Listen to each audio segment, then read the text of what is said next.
Palabra de Dios, Juan 14:6. Vamos a leerlo 3 veces todos juntos. Jesús le dijo: yo soy el camino y la verdad y la vida. Nadie viene al Padre sino por mí. Jesús le dijo: yo soy el camino y la verdad y la vida. Nadie viene al Padre sino por mí. Jesús le dijo: yo soy el camino, la verdad y la vida. Nadie viene al Padre sino por mí. Vamos a orar. Padre Dios, gracias Señor por este momento en el que nos permites estar ante tu presencia. Gracias porque no somos merecedores de la verdad, el camino y la vida que es Jesús, pero tú lo has entregado para que al creer en Él, no por nuestras obras, sino por la fe, podamos recibir salvación. Pero que luego de la fe tengamos obras, no como méritos para recibir la salvación, sino como fruto de nuestra salvación. Padre Dios, te pedimos que en este tiempo nos permitas entender tu palabra a todos nosotros, que no haya ninguno aquí que no entienda tu palabra, sino que abre el oído de cada uno de los que estamos aquí. Primeramente, háblame a mí, que no hable mis palabras, sino tus palabras, que realmente no se interponga mi pensamiento, mi filosofía, mis emociones, sino únicamente que yo pueda compartir tu palabra, lo que tú me hablas primero y lo que quieres hablarle a la comunidad. Padre Dios, dame la inspiración de la sangre, la inspiración del Espíritu Santo, la inspiración de la palabra y derrama sobre mis labios el aceite, el conocimiento y el poder de tu palabra. Oramos en el nombre de Jesús. Amén. Esta prédica se titula Jesús, camino, verdad y vida. Jesús, camino, verdad y vida. Cuando nosotros vemos el libro de Juan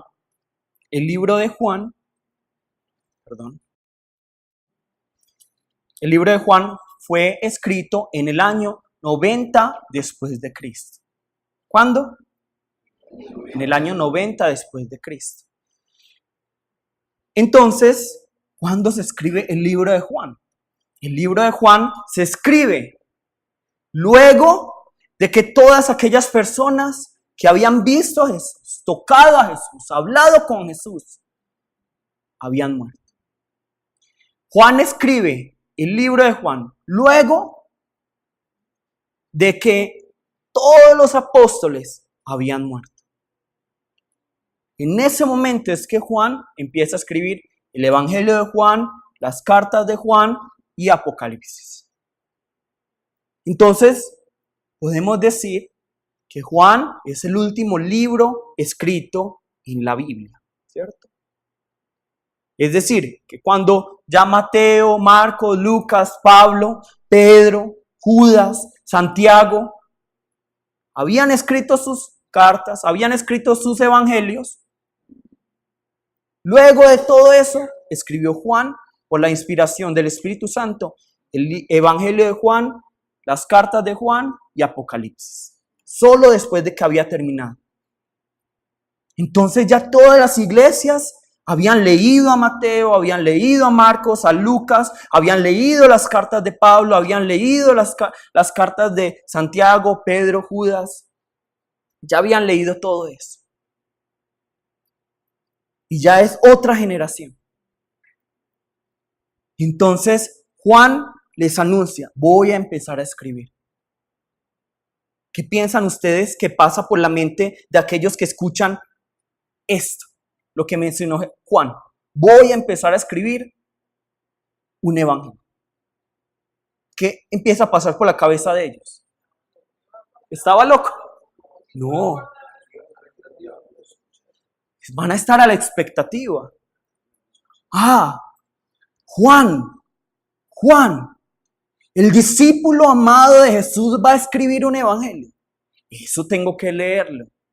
Porque Juan es uno de los 3 discípulos que estuvieron cerca a Jesús casi que en todo momento. Porque Jesús, aunque tenía sus 12 apóstoles, a sus 12 discípulos, tenía mucho más discípulos, y entre los 12 también tenía a algunos con los cuales hablaba más. Tenía algunos con los cuales iba para todas partes, porque no todos los discípulos vieron la transfiguración de Jesús, sino ¿quiénes? Juan, Pedro, Jacobo. Entonces, seguramente la gente cuando escucharon que Juan iba a escribir un evangelio, seguramente Juan nos va a decir cosas nuevas. Nos va a decir cosas místicas, nos va a decir cosas especiales. Yo quiero ver de qué escribe Juan. Pero Juan no escribe acerca de algo místico, algo especial, sino que él tiene el mismo propósito de todos los evangelios. Y el problema hoy en día de nosotros es que siempre queremos algo nuevo, algo nuevo, algo nuevo, algo nuevo. Y si están buscando algo nuevo en la iglesia, Gozo Santo, están equivocados. Porque de aquí solo vamos a hablar de la palabra y de aquí no nos vamos a salir. Yo no les voy a hablar 5 técnicas para tener un buen matrimonio, porque la palabra no dice cuáles son las 5 técnicas. Si nos da luces para cómo tener un buen matrimonio, y esto se puede hablar. O que tenemos que tener libertad financiera y utilizamos la palabra para eso. No, nosotros vamos a hablar de la palabra y eso es lo más importante. Entonces, nosotros vemos que Juan escribe en el año 90 después de Cristo este evangelio cuando ya todos habían muerto. Los primeros testigos, los apóstoles habían muerto. Entonces, Pedro, ¿cómo murió? Crucificado. Tomás, ¿cómo murió? Con lanzas. ¿Dónde? En la India. Y antes de morir, dicen algunos que él escribe, Cristo está vivo. Porque recuerden que él es el que dudó. Ya todos habían muerto, muchos de ellos, si es que no son todos los mártires. Y Juan todavía está vivo y dice, voy a escribir un evangelio acerca de Jesús. Todos están a la expectativa. ¿Qué es lo que va a escribir? Y Juan no escribe una cosa nueva, no escribe algo diferente. Escribe lo mismo que escriben los otros. ¿Y dónde está? ¿Cómo podemos saberlo? Vamos a buscar Juan 20:31.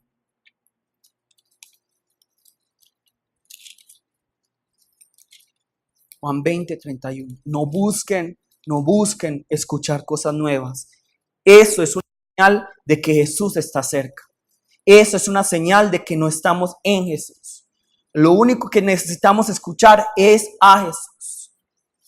Juan 20:31. ¿Cuál es el propósito con el cual Juan escribe este evangelio? Y de hecho este es el inclusio, uno de los inclusios de Juan. Pero estas se han escrito ¿para qué? Creáis que Jesús es el Cristo, el Hijo de Dios, y para que creyendo tengáis vida en su nombre. Entonces, ¿cuál es el propósito de Juan? Que nosotros creamos, que tengamos fe. Lo podemos ver con este simple versículo. Juan quiere que nosotros al leer el Evangelio de Juan, leer primera, segunda, tercera de Juan, y al leer Apocalipsis, tengamos fe en Jesús. Y no solo lo podemos entender a través de esto, sino cuántas veces Él utiliza la palabra creer. Porque nosotros vemos Mateo, Marcos, Lucas. Mateo escribe 14 veces, utiliza 14 veces la palabra creer. Marcos la utiliza 11 veces. Lucas la utiliza 9 veces. ¿Y Juan cuántas veces creen ustedes que la utiliza? 98 veces. Eso nos quiere decir que para Juan es muy importante el tema de creer en Jesús. Para Juan no es importante, es que hay que tener dinero, es que hay que hacer otras cosas. No, es creer. Primero, creer. Primero, Mateo 14, Marcos 11, Lucas 9 y Juan 98 veces. Utiliza la palabra creer. Entonces esto nos está diciendo, no solo con Juan 20:31, que Juan tiene el propósito de hacernos creer en Jesús, sino que también cuántas veces él utiliza la palabra creer para darnos cuenta, es que Juan está haciendo mucho énfasis en que hay que creer. Pero si nosotros vemos el versículo 31, en el que acabamos de leer, nos dice que esas cosas han escrito para que creáis que Jesús es el Cristo, el Hijo de Dios. Esa es la mitad de lo que Él quiere. Pero ¿cuál es la otra mitad? Para que creyendo tengáis vida en su nombre. Tengáis vida en su nombre. Entonces el propósito de Juan podemos dividirlo en dos. Primero, crean. Y segundo, tengan vida. ¿Y cuál es la relación entre creer y tener vida? ¿Cuál es la relación? Para entenderlo, debemos saber que cada autor tiene una forma diferente de utilizar la palabra creer. Por ejemplo, para Romanos, para Pablo, cuando él escribe Romanos, creer, la palabra creer es simplemente tener fe en Jesús. Para Santiago, ¿qué es creer? Es tener confianza en los atributos, en el carácter de Dios. Y debemos preguntarnos entonces, para Mateo, para Marcos, para Lucas, para Juan, ¿qué es creer? Pero hoy nos vamos a centrar en Juan. Y es por eso importante entender el contexto de cuando Juan escribe el libro de Juan y las otras cartas. Juan escribe el Evangelio de Juan en Éfeso y está dirigida a Éfeso, Asia Menor y Alejandría. ¿Cierto? ¿Dónde queda Alejandría? En Egipto, ¿cierto? En Egipto. Entonces, nosotros vemos aunque Roma también estaba pendiente de lo que iba a escribir Juan, Juan le estaba escribiendo especialmente a Éfeso, Asia Menor y Alejandría. ¿Y cuál era la situación que se estaba presentando allí? Había muchas personas que estaban preguntando, ¿y qué es la vida? ¿Cómo se obtiene la vida? ¿Cómo puedo vivir durante más tiempo? Esa era la pregunta que se hacían en esa región sobre todo. Y estaba de moda preguntarse eso. Y como estaba de moda, cuando sale alguna moda, ¿qué pasa? Salen los grupos para decir, yo pienso que es esto. Y sale otro grupo, no, yo pienso que es aquello. Entonces en esa época, algunos incluso decían, no, es que la vida es conocimiento. Para yo obtener vida eterna, tengo que tener conocimiento. Pero es un conocimiento especial. Un conocimiento especial que no todo el mundo puede creer, sino únicamente, miren, tan oportunas estas personas. Solo los que hacen parte de nuestro grupo selecto son los que pueden obtener ese conocimiento especial y van a poder participar de la vida eterna. Es conocimiento. Es conocimiento. Pero Juan nos dice, no es nada de eso. Vamos a buscar Juan 1.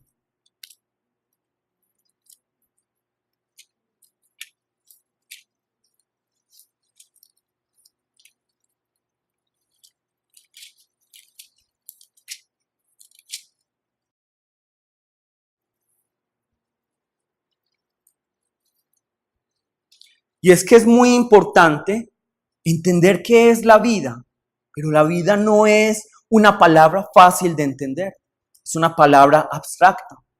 Porque yo les pregunto, ¿ustedes saben si algo está vivo o muerto? Claro. ¿Yo estoy vivo o estoy muerto? Estoy vivo. Pero yo les pregunto, ustedes con mucha certeza pueden decir, este árbol está vivo o está muerto. Esta persona está viva o está muerta. Pero ¿dónde está la vida? No, ¿dónde está la vida en nosotros? En la sangre. Entonces, ¿solo con sangre yo podría vivir? No. ¿Dónde está la vida? La vida se puede tocar, se puede palpar. De hecho, me hicieron una super pregunta que yo les dije, yo no voy a inventar. Me dijeron, ¿el espíritu se queda en la persona luego de una muerte cerebral, sí o no? La palabra dice sí o no. La palabra no dice, yo no voy a inventar. Pero miren, en una muerte cerebral, el corazón está latiendo.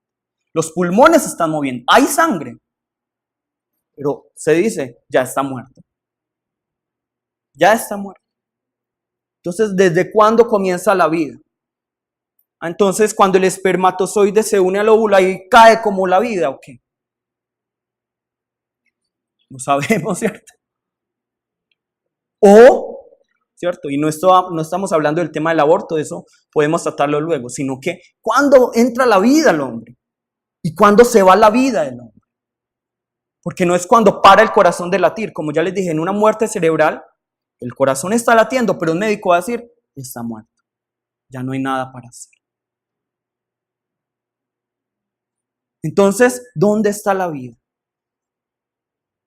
¿Dónde está la vida? ¿Cómo puedo yo tocar la vida? No se puede, es impalpable, ¿cierto? No se puede tocar, uno no puede apropiarse de la vida.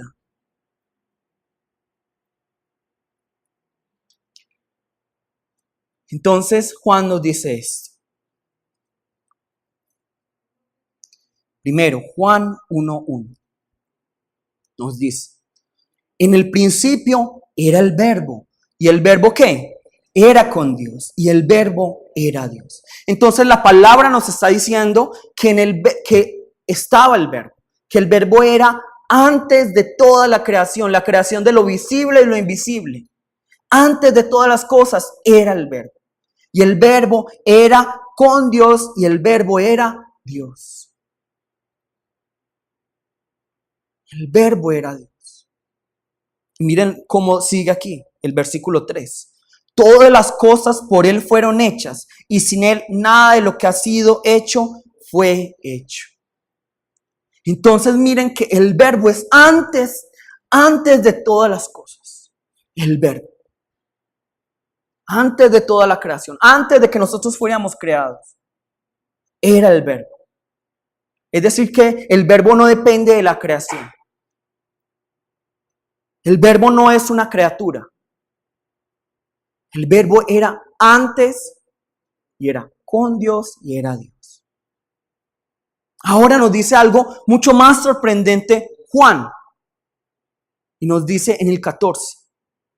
Y aquel verbo fue hecho carne. Ese verbo que estaba antes de la creación, que estaba en el principio, que era con Dios y que era Dios, se hizo carne. ¿No nos sorprende eso? Nos tiene que llamar mucho la atención. Y no solo se hizo carne, sino que dice, y habitó entre nosotros y vimos su gloria, gloria como del unigénito del Padre, lleno de ¿qué? De gracia y de verdad. Ese verbo no se fue a una montaña, sino que habitó entre nosotros. Habitó entre nosotros. Y Juan 1, primera de Juan 1:1, vamos a buscarlo, separando aquí Juan 1. Primera de Juan 1:1 nos dice eso.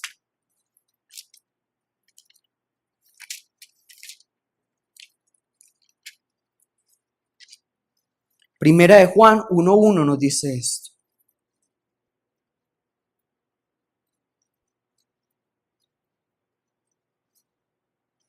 Lo que era desde el principio, lo que hemos oído, lo que hemos visto con nuestros ojos, lo que hemos contemplado y palparon nuestras manos tocante al verbo de vida.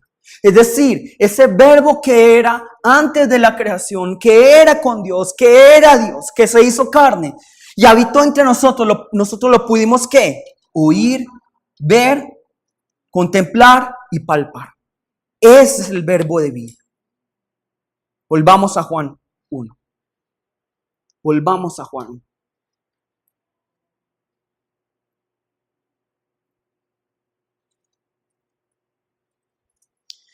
Entonces, aquí la palabra nos está diciendo que ese verbo era antes de la creación, que no es criatura, que era con Dios, que era Dios, que se hizo carne, que habitó entre nosotros, que nosotros lo palpamos, lo contemplamos, lo vimos, lo escuchamos. No es el Dios apático que dice, yo ya creé toda la mecánica del universo, entonces que la humanidad sepa cómo va a vivir. No. Sino que este verbo habitó entre nosotros, vivió entre nosotros. Y no es parte de un grupo reservado. No es para algunas personas especiales. Sino que habitó entre nosotros. Aquí dice algo maravilloso. Juan 1:4. Juan 1:4. En él estaba la vida, y la vida era la luz de los hombres. Entonces yo les pregunto ahora, ¿quién es el Verbo? ¿Quién es el Verbo que se hizo carne? ¿Quién es el Verbo que habitó entre nosotros? ¿Quién es el Verbo al cual tocamos, vemos, aquel que contemplamos? ¿Quién es ese Verbo? ¿En quién está la vida? En Jesús. En Jesús. En Jesús. Solo en Jesús hay vida. Y Juan lo dice muy claro. Jesús es el Verbo que era antes de la creación, era con Dios, era Dios, se hizo carne, habitó entre nosotros, nosotros lo tocamos, nosotros lo palpamos y en Él, solo en Él hay vida. Yo preparé esto. Qué deliciosa chocolatina, ¿cierto? No, la verdad no la he probado. No es propaganda. Pero esta chocolatina es mía. Nadie la puede tocar. Nadie puede tocar esta chocolatina. Yo les pregunto, ¿cómo pueden ustedes llevarse esta chocolatina sin tocar la chocolatina? ¿Qué? ¿Se llevan el vaso? Yo me llevo el vaso y ya tengo la chocolatina. Si yo les dije no toquen la chocolatina, pero yo no les dije no toquen el vaso. Es que miren que lo simple es más difícil a veces. Todos estamos pensando, voy a alquilar un helicóptero, mando a alguien. No, sí, cojo el vaso ya. Cojo el vaso. De la misma manera, ¿qué nos está diciendo aquí Juan?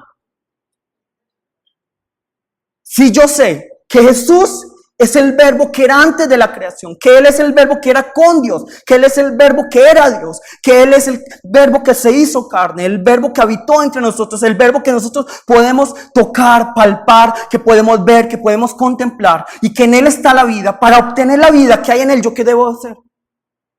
Recibirlo, tomarlo. Debo tomar a Jesús.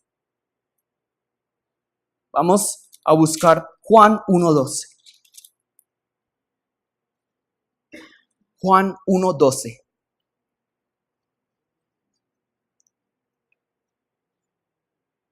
Nos dice aquí, mas a todos los que le recibieron, a los que creen en su nombre, les dio potestad de ser ¿qué? Hechos hijos de Dios.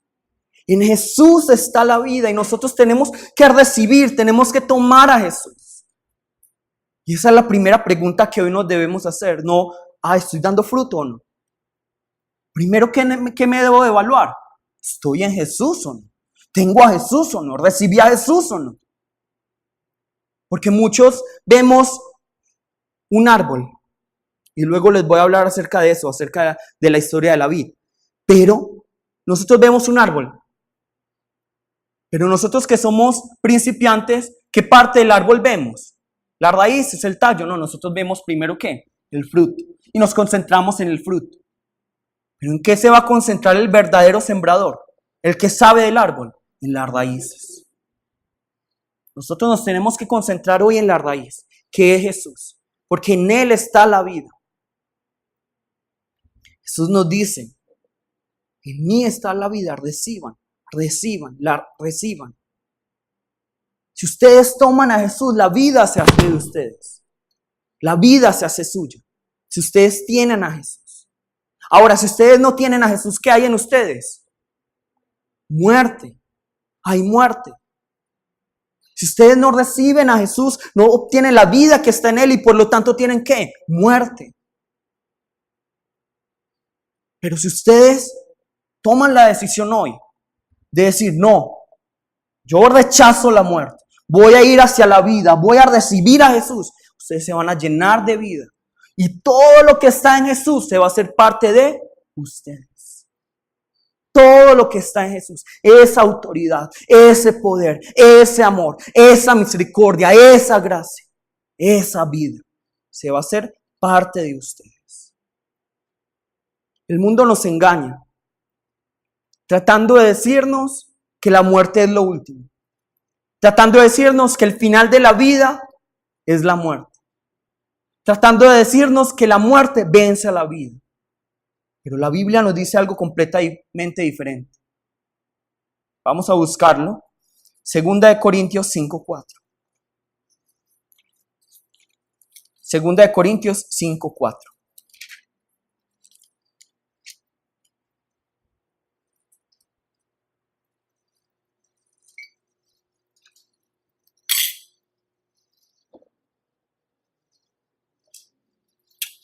Segunda de Corintios 5:4.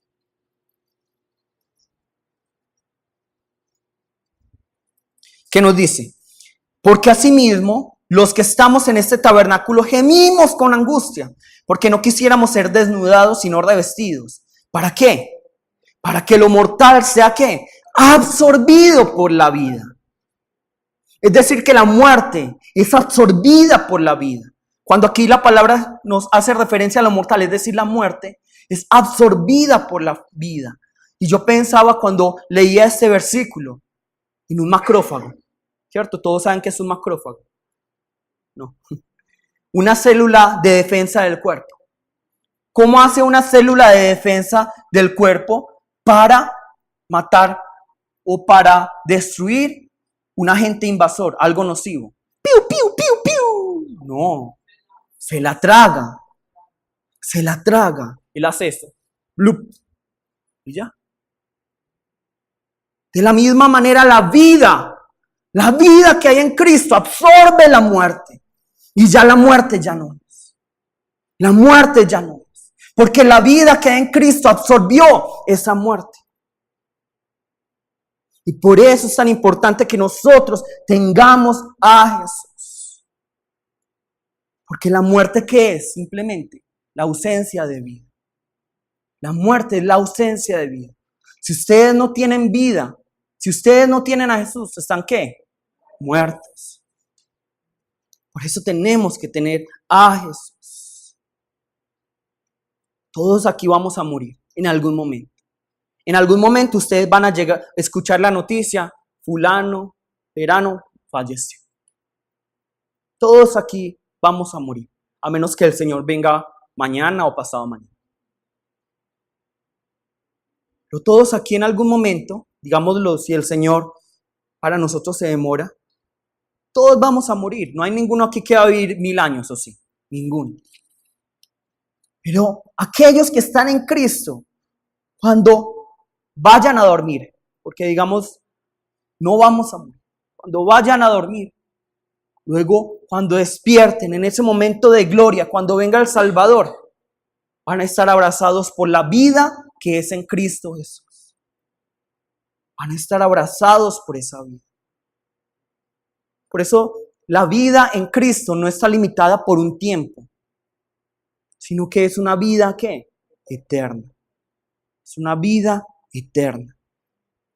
Y por eso Pablo puede decir esto, 1 Corintios 15. Vamos a buscar 1 Corintios 15.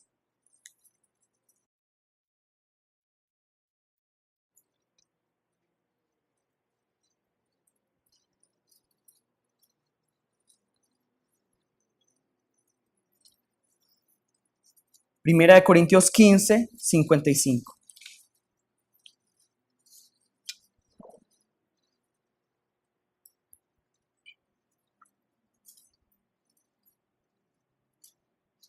¿Qué nos dice? ¿Dónde está, oh muerte, tu aguijón? ¿Dónde, oh sepulcro, tu victoria? Dice Pablo. Esa debe ser nuestra declaración. ¿Por qué? Porque Jesús es vida, Jesús es verdad, Jesús es camino. Y si estamos en Jesús, y nosotros la muerte ya no reina, ya no tiene poder. Por eso tenemos que recibir a Jesús. Esta debe ser nuestra declaración y por eso Pablo con toda confianza puede ir para que luego, ¿qué hagan con él? ¿Cómo muere Pablo? Degollado. Y él no, no, Señor, es tu voluntad. En Corea hubo un misionero que para las iglesias es como vergüenza. ¿Por qué? Porque mostraron un video de él donde, porque como todos sabemos, En los países musulmanes, no todos los musulmanes son así, pero los musulmanes radicales matan cristianos. Y para que los cristianos, digamos, desfallezcan, ¿qué es lo que hacen? Mandan los videos por internet o los publican en el televisor. Y secuestraron a un misionero cristiano. Lo iban a matar. Televisión nacional. Niegue a Jesús o lo matamos. Niegue a Jesús. ¿Qué hace este misionero? Se empieza a gritar: sálvenme este estado, estos políticos corruptos. En vez de decir: sí, yo muero por Jesús. Yo no le tengo miedo a la muerte. En vez de dar testimonio de Jesús, ¿cómo parecieron los cristianos? Miedosos, como si no tuviéramos la verdad. Por eso es que miren a Esteban. Esteban puede decir con toda confianza: Señor, perdónalos porque no saben lo que es. Veo al Señor puesto de pie. Pablo puede decir: córtenme la cabeza, no importa. Pedro puede decir: no, crucifíquenme, bueno, pero no así, de cabeza, porque yo no soy digno de que me crucifiquen como lo hicieron con el Señor. Tomás, ¿cómo muere Tomás? Como ya les dije, lanzas en la India. Y luego escribe: Cristo está vivo, Jesús está vivo. Ellos tenían maldición, ¿no? Tenían la mayor de las bendiciones. Ellos sabían qué era la vida. Eso realmente recibe recompensa delante del Señor. Por eso nosotros tenemos que obtener la vida, porque cuando yo tengo la vida no le tengo temor a la muerte. Ya no le tengo miedo a morir. Lamentablemente en las ciudades no notamos tanto eso, pero Colombia es uno de los países donde hay más persecución a los cristianos. Si ustedes van a los pueblos aledaños, allá lo matan a uno por ser cristiano. Si ustedes van a la China, si ustedes van a Corea del Norte, si ustedes van a los países musulmanes, los van a matar por ser cristianos, simplemente por decir: yo creo en Cristo. Ah, pero respétenme mi fe. No, chao, cabeza. Chao. Y hoy, ¿por qué nos estamos quedando nosotros? Ah, es que me habló feo, me vio feo, tal cosita. Y por eso tenemos que tener la vida de Cristo, porque cuando yo tengo la vida de Cristo, esas cosas son como pasajeras. Porque ya sé que hay un premio mayor, ya sé que hay una vida. Por eso Jesús dice también: yo soy la luz. Yo soy la luz. ¿Qué es la oscuridad? La ausencia de luz. Porque hay oscuridad en nosotros, porque no hay luz. Mientras preparaba eso me parecía gracioso, aunque realmente no sé si alguien lo habrá calculado. Pero ¿qué es más rápido, la luz o la oscuridad? ¿Qué es más rápido, la luz o la oscuridad? Prenden un bombillo y ya no hay oscuridad. Salió despavorido, salió huyendo. Puede que físicamente, científicamente puede que sea otra cosa. Pero lo que nosotros debemos entender es que en Cristo, la luz y la vida de Cristo llenan toda oscuridad. Ya no hay oscuridad, ya no hay muerte. Ya no hay temor. Ya no luchen más contra la oscuridad. Más bien llénense de luz, llénense de vida. Estamos pensando en todo momento: sí, es que tengo que luchar contra los problemas. Y por eso en muchas iglesias: no haga. Haga. Pero ¿qué es lo que yo les digo? No haga. Haga. Que en ese momento tienen que gritar: fuera. O tienen que hacer esto. No. ¿Qué es lo que debemos hacer? Llenarnos de vida, llenarnos de la luz de Cristo. Es más poderoso eso que yo esté 5 horas diciendo: fuera demonio. Es más poderosa la vida y la luz de Cristo. Entonces no podemos estar en todo momento como demonizándolo todo. Si estamos en Cristo, si tenemos la vida, si tenemos la luz de Cristo, los demonios no nos pueden tocar. Ahora, hay momentos en los que sí es necesario. Hay momentos. Pero no es en todo momento y gritando, porque nosotros pensamos que entre más gritemos, el demonio va a tener más miedo, ¿no? Con autoridad, con la luz de Cristo. Es que ustedes tienen que prender un montón de luces para que se vaya a la oscuridad. No, ustedes simplemente con un switch, ¡pium!, se va a la oscuridad. Pero como no creemos en la autoridad del nombre de Jesús, no creemos en la autoridad de la vida, no creemos en la autoridad de la luz de Cristo, tenemos que gritar, elevar más nuestra voz. Tenemos que creer en la luz y en la vida de Cristo. Y esa vida y esa luz no la vamos a obtener diezmando más. No la vamos a obtener viniendo más a la iglesia. No. ¿Cómo vamos a obtener esa vida y esa luz de Cristo? Recibiendo a Jesús. Y hoy la invitación entonces es que reciban a Jesús. No se dejen engañar por pastores que hablan bonito y que hablan largo y que decoran las palabras. Que hacen que pueden dar frases que uno dice, wow, qué frase. Juan no hizo eso. Juan simplemente dijo, crean, reciban la vida. Algo tan simple, algo como que, yo esperaba algo más de Juan. No, Juan dice, crean, ese es mi propósito, crean. Y ese debe ser el propósito de cada uno de nosotros, creer para obtener esa vida, ¿cierto? Para obtener esa vida. Yo les decía la vez pasada este ejemplo y vamos a buscar Juan 2, para que lo anoten. Juan 2, del 1 al 9.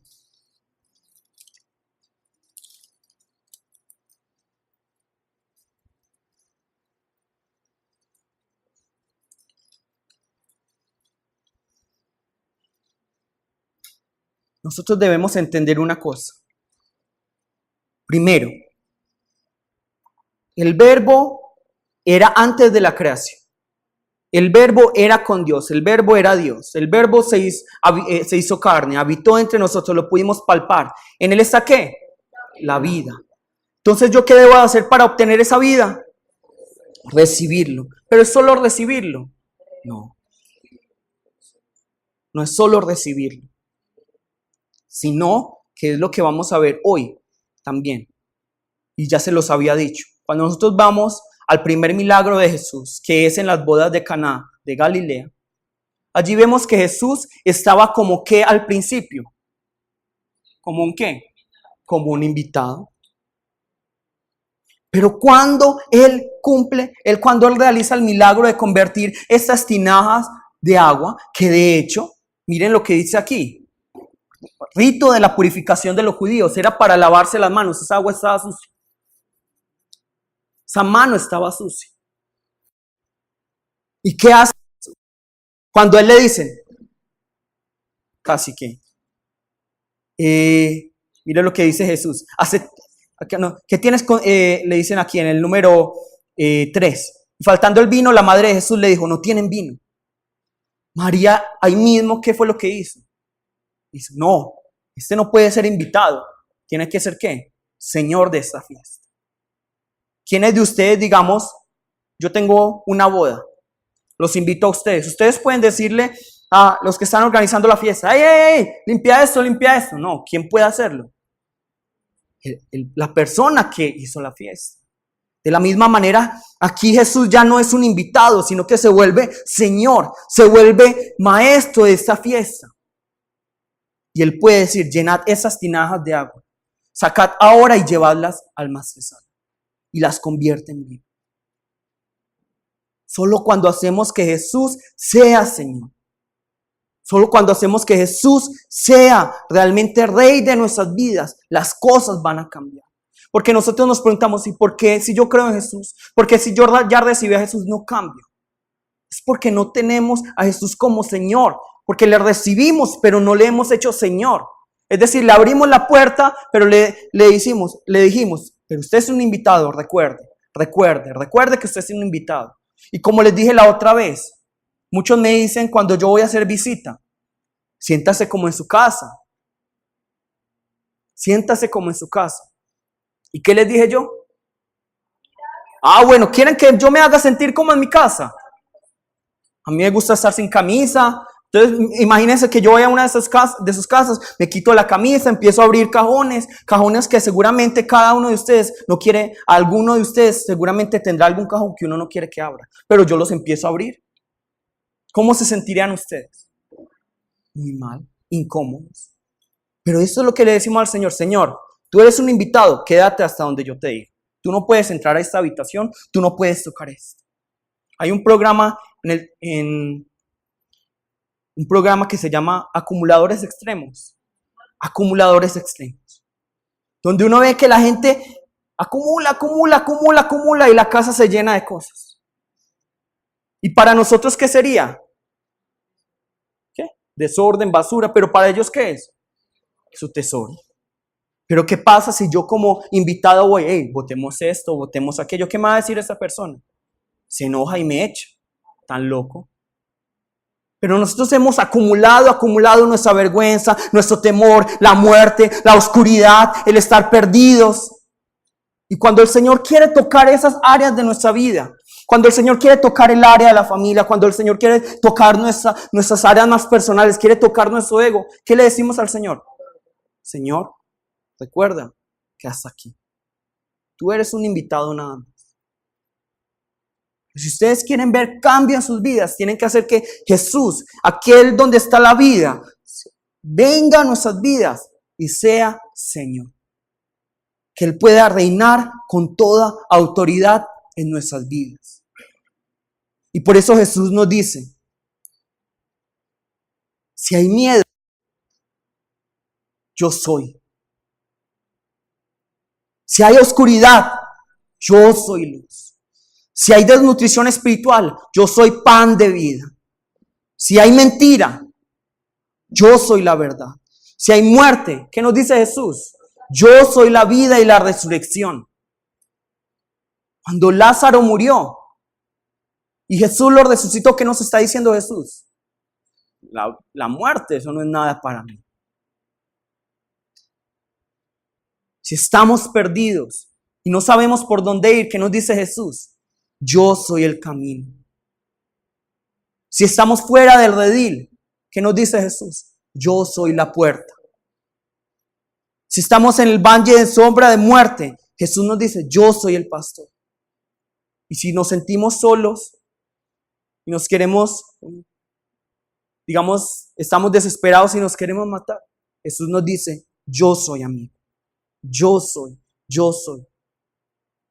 amigo. Yo soy amigo. Entonces, hoy la invitación es, primero, reconozcamos que en Jesús está la vida. Segundo, recibamos la vida que está en Jesús. Y tercero, hagamos Señor a Jesús de nuestras vidas. Tenemos que hacerlo, Señor. No busquen más a los pastores para que, ay, pastor, ora por mí. Yo puedo orar todo el día por ustedes. Ustedes pueden llamar al mejor expulsor de demonios de la iglesia. Y eso no va a cambiar. ¿Qué es lo primero que tienen que hacer ustedes para cambiar? Llenarse de vida. Llenarse de vida. Llenarse de Jesús. Tenemos que llenarnos de Jesús. No vengan primero donde mí, no vengan primero donde los amigos. Ah, mira, tengo ese problema. No, vayan primero a Jesús. Solucionen primero ese problema de vida. Porque si ustedes realmente en todo momento están pensando en la muerte, en el miedo, en todas esas cosas, es que hay un problema de vida. Tenemos que llenarnos de vida para que luego nosotros ¿qué hagamos? Demos vida. Ese es el objetivo de nuestras vidas, es dar vida. Porque no es solo amarnos, sino dar la vida por el otro. Dar la vida por el otro. Tenemos que dar la vida. ¿Cuántos de ustedes dan la vida por el que está a su lado? Si es familiar, de pronto. Pero si no me cae bien, no. Entonces demos vida. Pero primeramente para dar vida, ¿yo qué debo tener? Vida. Recibamos la vida de Cristo. La invitación es esa. Hoy, evalúense. ¿Tengo vida o tengo muerte? Tengo vida, tengo muerte. Y no se relajen. No nos relajemos. Porque como yo les he dicho muchas veces, creer en Jesús es algo objetivo. Creer en Jesús es algo objetivo. Yo tengo este vaso. ¿Ustedes cómo saben? Digamos, yo hago eso, ¿cierto? Ustedes pueden decir que yo moví el vaso, ¿cómo? Tocándolo, ¿cierto? Lo toqué. Eso es algo objetivo, no es con mis emociones. Muévete, muévete, muévete. De la misma manera, la fe en Jesús es algo objetivo. De pronto muchas veces no es algo racional, pero sí es algo objetivo. Y por eso no puede ser tan subjetivo como decir, si yo creo en Jesús, todo está bien. Como estos son mis parámetros para decir que yo estoy con Jesús, entonces yo creo que como ya tengo mi checklist, estoy bien con Dios. Me debo evaluar y es lo objetivo. Ver si mi vida cambia, ver si mi vida es transformada. Eso es lo objetivo. Ver si yo me parezco más a Jesús. Eso es lo objetivo. No es simplemente decir, yo creo en Jesús. Eso es algo subjetivo. Lo objetivo es ver el fruto, ver el cambio, ver la transformación. No solo en mí, sino de los que me rodean. Porque si Dios es santo y esa santidad impacta, esa santidad conmueve lo que está alrededor. Entonces nosotros, si tenemos la santidad de Dios, ¿qué tiene que pasar a los que nos rodean? Tienen que ser impactados. Entonces tenemos que preguntarnos eso. Yo tengo realmente a Jesús. Soy objetivo. Veo el cambio. Soy capaz ya de limpiarle los pies al otro.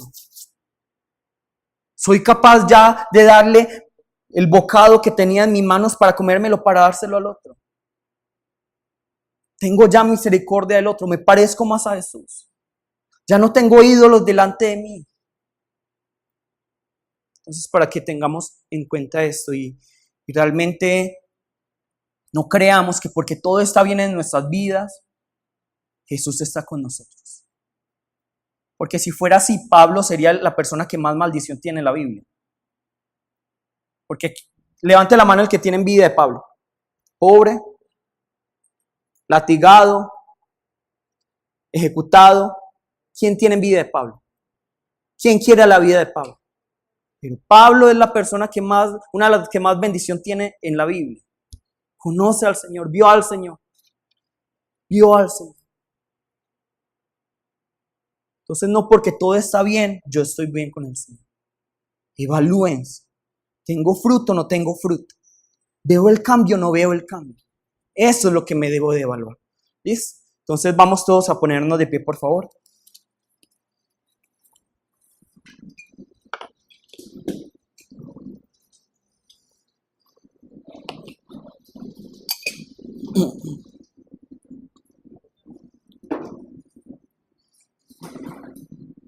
En este momento vamos a pedirle al Señor que nos permita evaluarnos a ver si tenemos a Cristo. Es decir, si tenemos ¿qué? La vida. Y si no la tenemos, vamos a pedirle al Señor que nos llene de esa vida. Vamos a llamar el nombre de nuestro Señor y vamos a orar. Jesús,